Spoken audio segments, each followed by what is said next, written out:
Discarded, tangled into huge masses, it ends up on BC's coastline along with other pieces of waste, including crumbling mountains of styrofoam. A massive effort is needed to clean all that up, and millions of dollars. Greg Rasmussen caught up with the crews doing the heavy lifting. Twilight on the west coast of Vancouver Island, an idyllic vista that plays into Canada's image as a relatively untouched haven in a polluted world. But under the scenic veneer, a deeply troubling, dirty secret.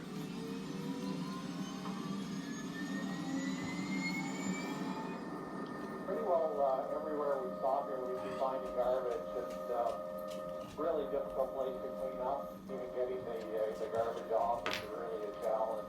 This is where the world's unending love affair with plastics crashes into the heartbreak of its impact on the environment. This remote beach rarely sees humans, but it does see a lot of plastic. The crew is sorting waste which is being driven ashore by wind and ocean currents. And there's a lot of it. This is good. Some of the debris can be traced. For instance, this hockey shin pad was likely from a cargo container that fell off a ship in the 1990s. It was one of the first documented container spills. Every step in the cleanup involves sweat and muscle. Debris is often entangled with wood or other natural objects. You can just cut through them pretty easy. This dock likely broke up somewhere on the west coast during a storm. Those large styrofoam floats are the target of the cleanup crew. We can roll her over. Freeing the non-biodegradable foam from the wooden planks is just step one. Okay. That's a good piece of foam. Once separated, the foam has to be carried hundreds of meters. Just off the beach, a vivid lesson on why styrofoam is enemy number one. This is an old dock that washed up in big pieces. So this stuff gets smashed apart by the logs. All of the winter storm action will just grind this down into small pieces. We're left with one little piece like that that can appear like food for some creatures. This ends up in a lot of birds. You can see already, just with this degradation, it's become part of the ground. With so much shoreline to clean, the little stuff usually gets left behind. We're looking at trying to get the big stuff before it turns into the small stuff. Once sorted, it's stuffed into giant bags called super sacks. They line the beach, waiting for pickup by helicopter. Not exactly light. And this is what we have to walk over with all this.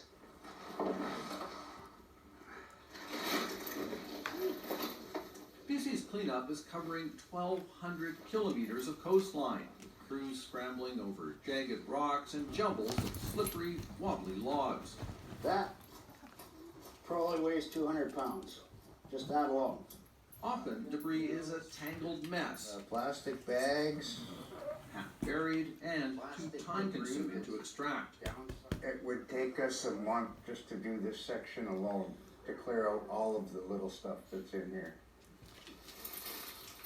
A member of the Heshkwiat First Nation, Jeff Ignis grew up on these beaches and has seen the plastic pile up over his lifetime. Diving birds that dive in the ocean, they come up with this wrapped around their necks all the time. They try and eat it when they're diving, and it gets tangled around them, and then they drown. They can't fly, they can't swim, they can't eat. They starve and they die. We had one whale that came ashore that had this kind of green netting wrapped around 3/4 of the animal.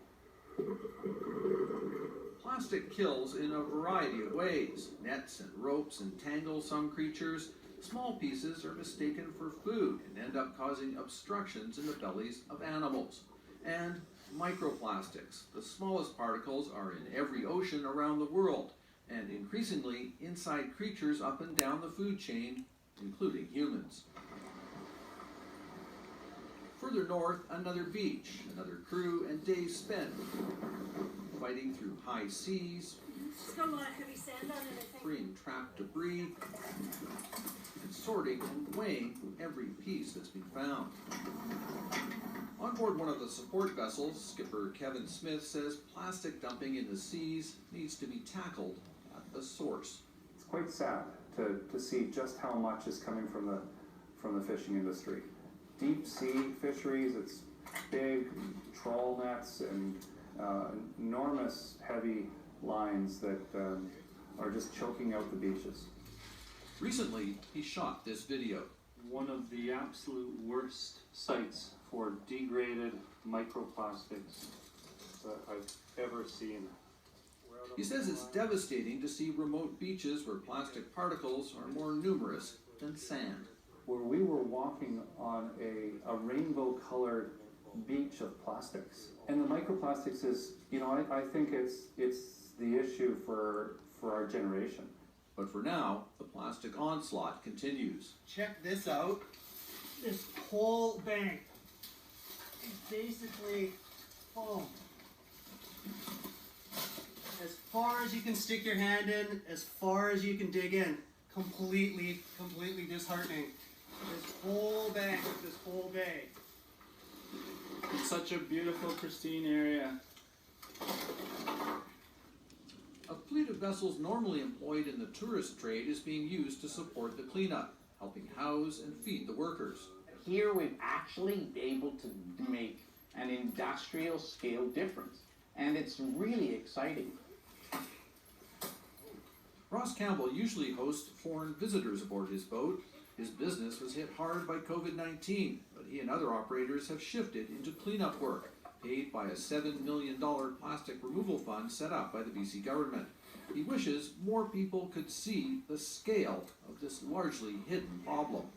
There's two ways of looking at it. We could either light our hair on fire because it's an insurmountable problem, or we can realize that the very fact that we're doing this is letting the world know how bad the problem is and it can't be avoided any longer. From the beach, debris is slung out beneath a helicopter. It then travels the coast by barge. Finally, it's loaded into a truck and sent here. This new recycling center has been created to handle the unique needs of ocean plastics. With concern growing, many are calling for the plastic industry to do more. So a lot of these materials are contaminated. So we've set this center up to manage these materials specifically so that we can create specific products out of ocean plastics. The final product, recycled pellets in need of a market. The effects of plastic pollution are really being felt on a global scale, and this is putting a lot of pressure on companies to do something about the plastics that they're using and selling for their products. Although the BC effort appears impressive, here's a sobering statistic. This year's entire cleanup project will likely gather about 400 tons of plastic, but over the course of this year alone, about 8 million tons will be added to the world's oceans.